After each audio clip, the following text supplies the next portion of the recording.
இங்க பாரா பிரபா, இப்பயும் சொல்றேன், கையில் வாழ்க்கை இன்னும் கூட உன் கையில தான் இருக்கு. அவ கூட சந்தோஷமா வாழ போறியா இல்ல அவ இல்லாம தனியா வாழ போறியா? அது நீ எடுக்கிற முடிவுல தான் இருக்குது. உனக்கு என்ன தோணுதா செய். இதுக்கு மேல நான் சொல்றதுக்கு ஒண்ணும் இல்லடா. கையில வேற என்ன பண்றதுன்னு எனக்கு தெரியல. கையில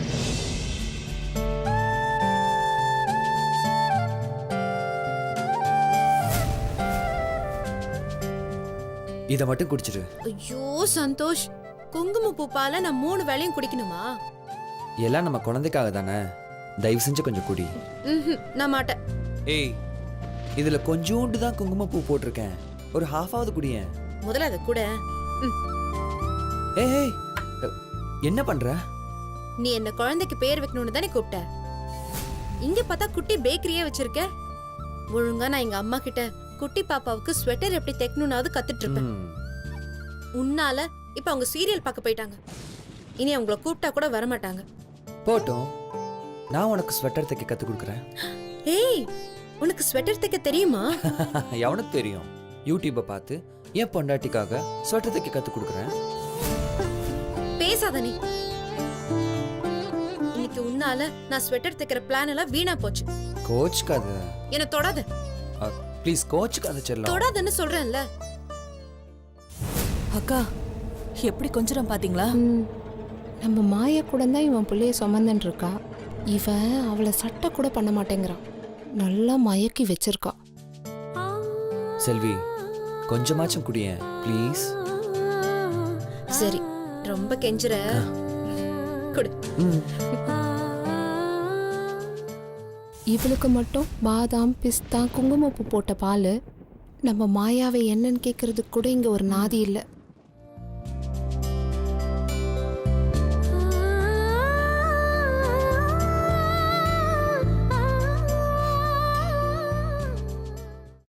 இவளுக்கெல்லாம் வந்த வாழ்வை பத்தியா?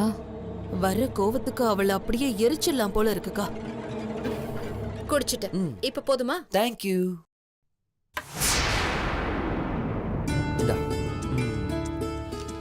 இப்ப பேர் வைக்கலாமா? சந்தோஷ், நான் முடிவு பண்ணிட்டேன். பையன் பிறந்தா எங்க அப்பா பேரு, பொண்ணு பிறந்தா எங்க அம்மா பேரு. அடி பாவி, பல மணி நேரமா கூகுள்ல உட்காந்து சாமி பேர்ல இருந்து வெள்ளக்காரன் பேர் வரைக்கும் வரிசையா ஆண் குழந்தை பேரு பெண் குழந்தை பேருன்னு லிஸ்ட் எடுத்து வச்சிருக்கேன். நீ என்னடா இப்படி சொல்ற? இத பார்.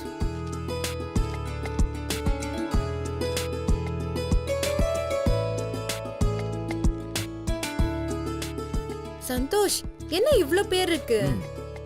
இதுல ஆண் குழந்தையோட பேர் 2000 இருக்கு, பெண் குழந்தையோட பேர் 2000 இருக்கு. உனக்கு எது பிடிச்சிருக்கோ அதை டிக் பண்ணு. இந்த 4000 பேரையும் நான் படிக்கணுமா? ஆமா. சான்ஸே இல்லப்பா. என் பொண்ணு வாழ்க்கையை கெடுத்தவன் நாசமா போக. இவன் கண்ணில் அதை கபோதியா இருந்தப்ப எங்க உதவி தேவைப்பட்டுச்சு. இப்போ பொண்டாட்டின்னு ஒருத்தி வந்ததுக்கு அப்புறம் நாங்கெல்லாம் வேண்டாதவங்களாயிட்டோம்ல. ஏய் ப்ளீஸ் படி. ஹலோ சார், படிக்கிறதெல்லாம் ரொம்ப கஷ்டமான வேலை. படிக்கிறத கேக்குறது ரொம்ப ஜாலியான வேலை.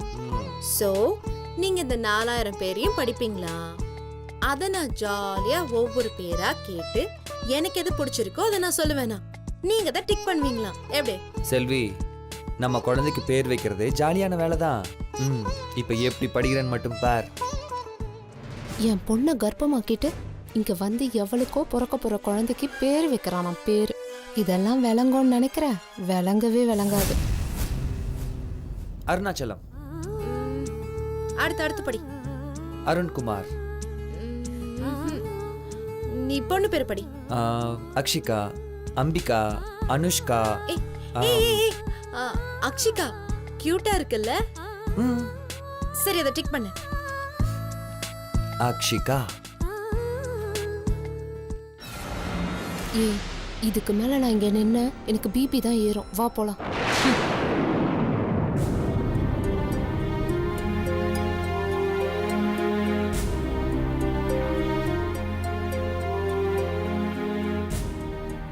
என்னம்மாயா லைட் கூட போடாம இருட்டுல உட்காந்துட்டு விசிறிட்டு இருக்க?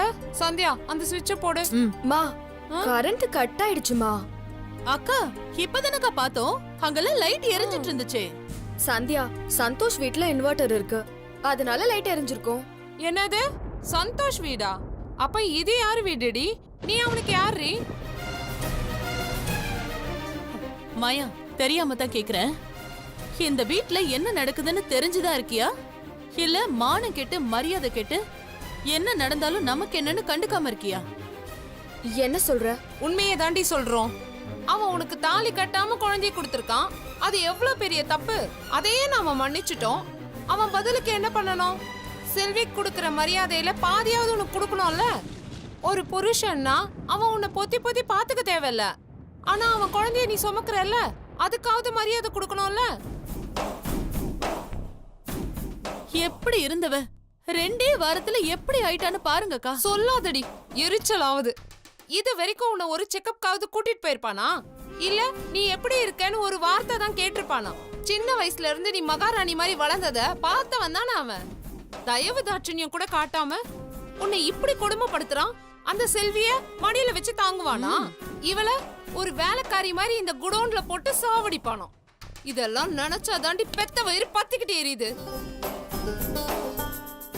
வெளியே சொன்னா வெக்க கெடுச்ச. உன் வயித்துல அவன் புள்ளைய சுமந்துகிட்டு அவன் பக்கத்துல நீ இப்படி வாழறத பார்த்தா மத்தவங்க எல்லாம் நம்ம குடும்பத்தை பத்தி அசிங்கமா பேசுவாங்கடி.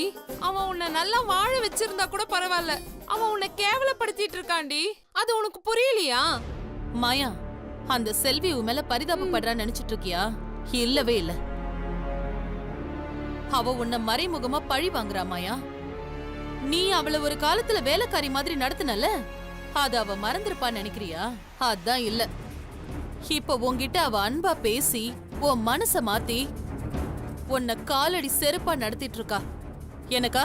ஆமாண்டி, அவ உன்னை காலடி செருப்பா தான் நினைக்கிறா. ஏன்னா செருப்பா தானே வீட்டுக்கு வெளியில வைப்பாங்க. இப்ப நீயும் அவ வீட்டுக்கு வெளியில தானே இருக்க.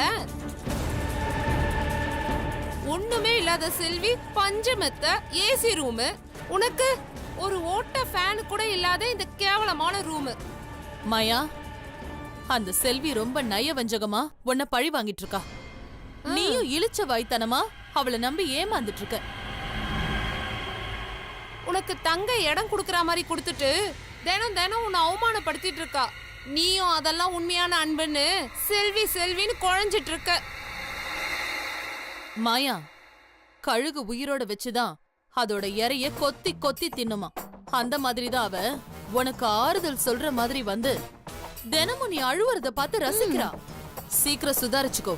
அதை விட முக்கியம், நீ பழைய மாயாவ மாற வழிய பாரு. அவ உன்னை அசிங்கப்படுத்துறதுக்கு முன்னாடி நீ அவளை அழிக்கிற வழிய பாரு. அதுதான் உனக்கு நல்லது. உனக்குன்னு இப்ப இருக்கிறதெல்லாம் உன் குழந்தை மட்டும்தான். எனக்கு என்னவோ உன்கிட்ட அவ அன்பா நடிக்கிறதுக்கு ஏதோ ஒரு தப்பான காரணம் இருக்கும்னு நினைக்கிறேன். ஆமா மாயா, எனக்கும் அதான் தோணுது.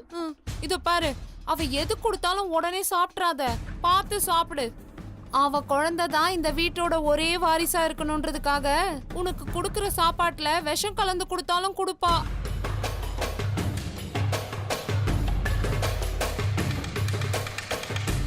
என்ன சொன்னீங்க? அக்கா, மாயாவுக்கு புரியல போல இருக்கு. இன்னொரு தடவை தெளிவா சொல்லுங்கக்கா. ஏய், உன் குழந்தைக்கு அந்த செல்வி விஷம் வச்சு கொன்னாலும் கொன்னுடுவாடி. ஹே மாயா, உனக்கு என்ன பைத்தியமா? நல்லது சொல்றவங்களே அடிக்கிற. பாத்துக்கிட்டே இரு. அந்த செல்விதான் உன் குழந்தைக்கு எம. இதுக்கு மேல ஒரு வார்த்தை பேசுனீங்க, வெட்டி போட்டுருவேன். மாயா, சி, வாய மூடு. பெத்த தாயா நீ? உன் புருஷன் ஜெயிலுக்கு போன அடுத்த நிமிஷமே நீ தற்கொலை பண்ணி செத்து இருந்திருக்கணும். என்னால எந்த பிரயோஜனமும் இல்லைன்னு தெரிஞ்சதோ நீ என்ன நடு தெருல தள்ளி விட்டுட்ட. ஆனா செல்வி என்ன இந்த வீட்டுக்கு கூட்டிட்டு வந்து தங்கறதுக்கு இடம் கொடுத்து சாப்பாடு கொடுத்து என்னையும் என் குழந்தையும் பத்திரமா பாத்துட்டு இருக்கா. சந்தோஷ் வேணான்னு சொல்லியும் கெஞ்சி கூத்தாடி என்ன இங்க இருக்க வச்சிருக்கா. நீங்களாம் வேண பிடிச்சவங்கன்னு தெரிஞ்சிருந்தோம் உங்களை மன்னிச்சு வளகாப்புக்கு கூப்பிட்டதே பெரிய விஷயம். ஏதோ போனா போதுன்னு வீட்டுக்குள்ள சேர்த்தா உங்க பழைய வேலைய திரும்பவும் காட்ட ஆரம்பிச்சிட்டீங்கல்ல. வாளை சுருட்டிட்டு ஒழுங்கா இருக்கிறது இருந்தா இருங்க, இல்ல இப்பவே வெளியே போங்க. நானே பண்ண பாவத்துக்கு என்ன பரிகாரம் பண்றதுன்னே தெரியாம தவிச்சிட்டு இருக்கேன். இதுல பழி வாங்குறதுக்கு வேற என்னை ஏத்தி விடுறீங்களா? தொலைச்சிடுவேன். நல்லா கேட்டுக்கோங்க. எனக்கு பொண்ணு பிறந்துச்சுன்னா என்ன பேரு வைப்பேன்னு தெரியுமா? செல்வி. பையன் பிறந்தா அவன் பேரு செல்வன்.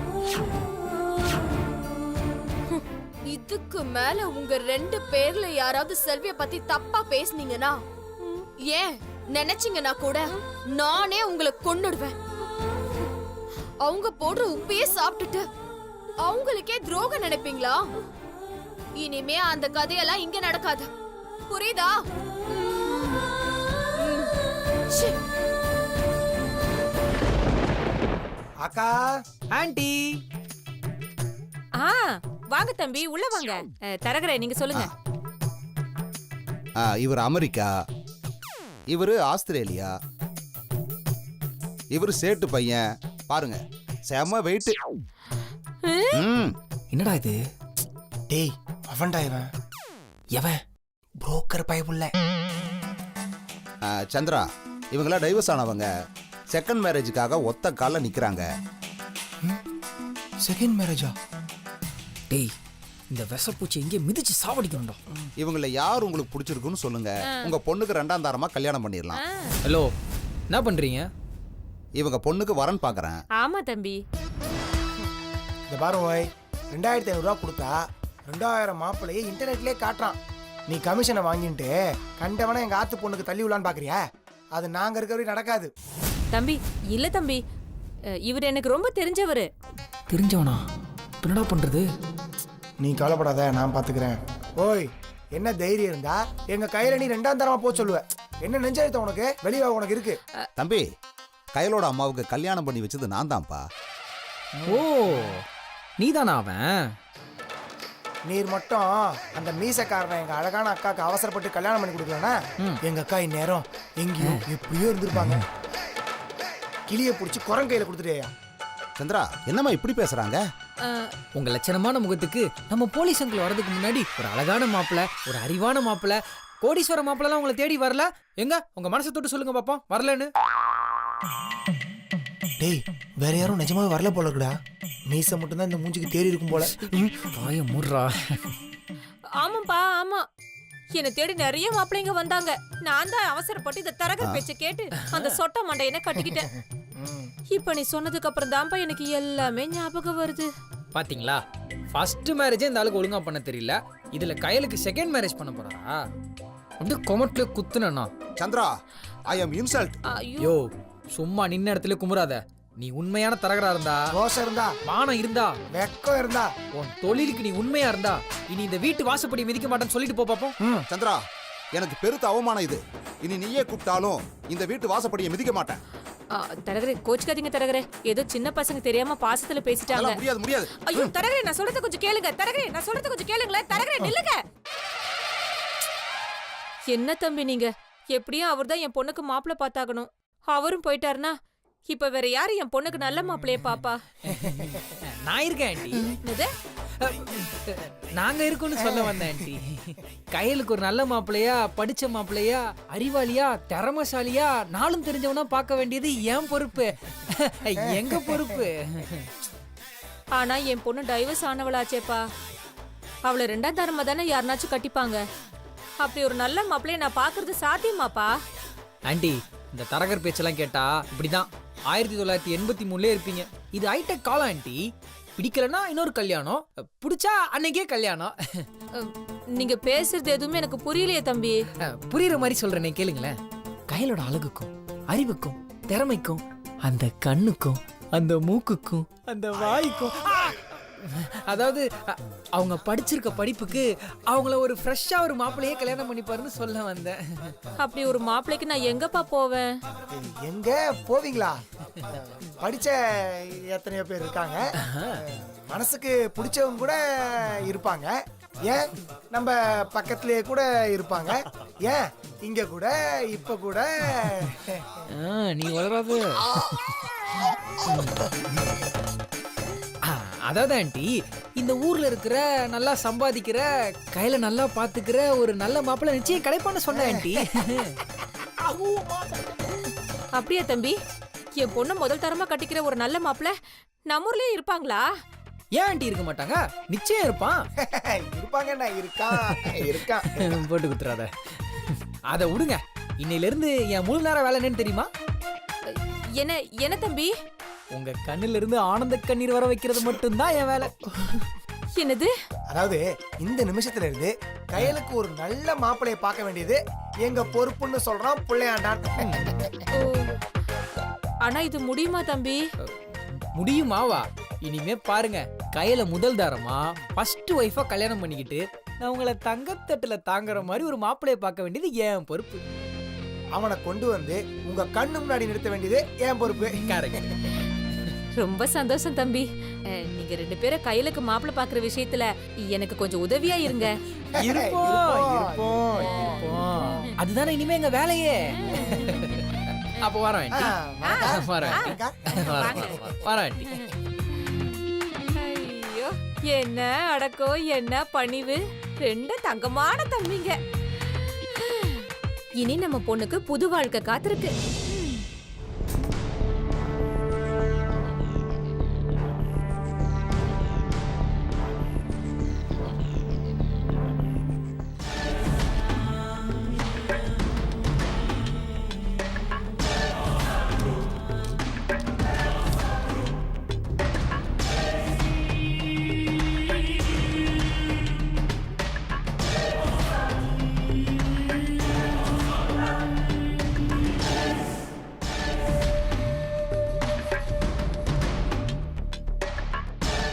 அண்ணே,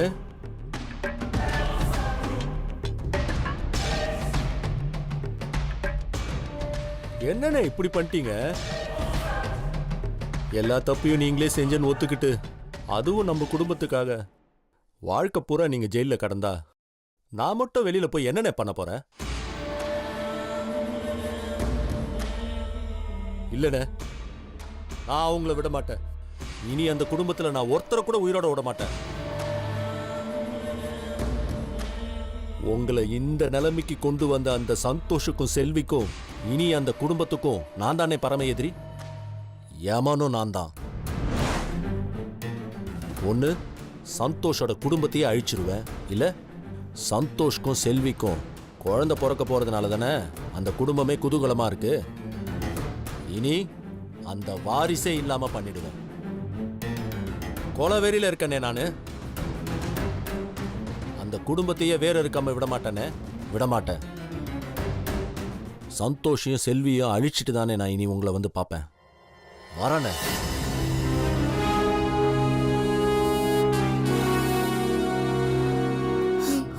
சொல்லுடி. என்னாச்சு? ஏன் பேய் அரைஞ்ச மாதிரி இருக்கீங்க?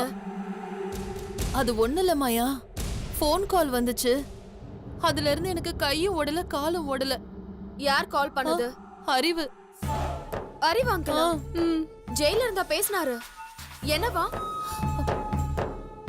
இன்னைக்கு ரிலீஸ் ஆகி வராரா மாயா? என்ன சொல்ற? இன்னைக்கு அறிவு அங்கிள் ரிலீஸ் ஆகி வராரு? ஆமா மாயா, அதான் எனக்கு பயமா இருக்கு. எதுக்கு பயம்? சொல்லு. அவரு இங்க வரேன்னு சொன்னாரு, அதான். நாம இங்க இருக்கிறது அவருக்கு எப்படி தெரியும்? என்ன பார்த்தா கேக்குறான்ல, சொல்லு. நான் தான் மாயா வாய் தவறி ஒளறிட்டேன். ஏய் லூசா நீ! அவரை ஏன் இங்க வர சொன்ன? நேரா உன் வீட்டுக்கு போக சொல்ல வேண்டியதானே? அவர் நான் எங்க இருக்கேன்னு கேட்டாரு. மாயா வீட்ல இருக்கேன்னு சொன்னேன். அவர் உடனே இங்க வரேன்னு சொல்லிட்டு போனை கட் பண்ணிட்டாரு மாயா. வெச்சிட்டா? நீ திரும்பவும் போன் பண்ணி அவரை இங்க வர வேணாம்னு சொல்ல வேண்டியதானே? சொல்லலாம் தான் அந்த நம்பருக்கு திரும்ப ட்ரை பண்ண, ஸ்விட்ச் ஆஃப்னு வந்தது மாயா. அக்கா சொல்லுங்கக்கா. ஆமாண்டி, இவ போன் போட்டா அந்த நம்பர் எடுக்கல. இப்போ என்ன பண்றது? ஒண்ணுமே பண்ண முடியாது. போச்சு, எல்லாம் போச்சு. அவன் ஏற்கனவே சந்தோஷ் மேல ரொம்ப காண்ட்ல இருக்கான். அவனை மட்டுமே குறி வச்சு ஜெயில தூக்கி போட்ட கொலவெறி வேற. போன்ல பேசும்போது கூட குரல் ரொம்ப கோவமா இருந்துச்சுக்கா. வர்ற வழியில குடிச்சிட்டு கிடிச்சிட்டு வந்துட்டாருன்னா இன்னும் கொடுமையாயிடும். அவன் குடிச்சான்னா மிருகம் ஆயிடுவானே. இங்க வந்தா என்ன நடக்குமோ ஏது நடக்குமோ எனக்கு தெரியலையே. ஐயோ, எனக்கு நினைச்சாலே வயிறு கலக்குதுடி. வாய மூடுமா. அறிவு அங்கிள் இங்க வந்தா என்ன ஆகும்? ஒன்னும் ஆகாது. என்ன மாயா இப்படி சொல்ற? அவர் பயங்கர வெறுப்புல இருக்காரு. ஏதாவது வெட்டு குத்து நடந்துருமோன்னு எனக்கு பயமா இருக்கு. சேச்சே, அங்கிள் அப்படிலாம் பண்ண மாட்டாரு. இல்ல மாயா, இப்பெல்லாம் அவருக்கு கோவம் வந்தா கண்ணு மண்ணே தெரிய மாட்டேங்குது. ஒண்ணு வேணா பண்ணலாமா சமையல்? என்னக்கா? பேசாம நம்ம 2 பேரும் நம்ம வீட்டுக்கே போயிடலாமா? நம்ம வீட்டுக்கு போயிட்டா மட்டும் எல்லாம் சரியாயிடுமா? அறிவு நேரா இங்க தானே வருவாரு. ஐயோ, ஆமா, அவர் ஏன் நம்மள பார்க்க இங்க வராரு? அவர் நம்மள பார்க்க வரல மாயா, சந்தோஷ பார்க்க தான் வராரு.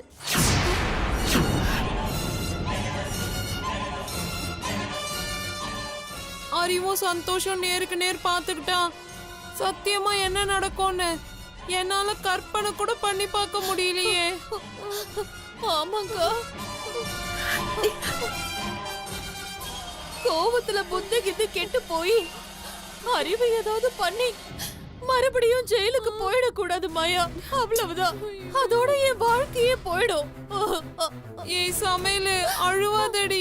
நீ அழுவறத பார்த்தா எனக்கு இன்னும் பயம் அதிகமாவுதடி. 2 பேரும் கொஞ்சம் அமைதியா இருக்கீங்களா? ஒரு போக்கு பார்த்தா நீங்க எல்லாம் சேர்ந்து என் வாழ்க்கையை கெடுத்துருவீங்க போல இருக்கு. ச்சே.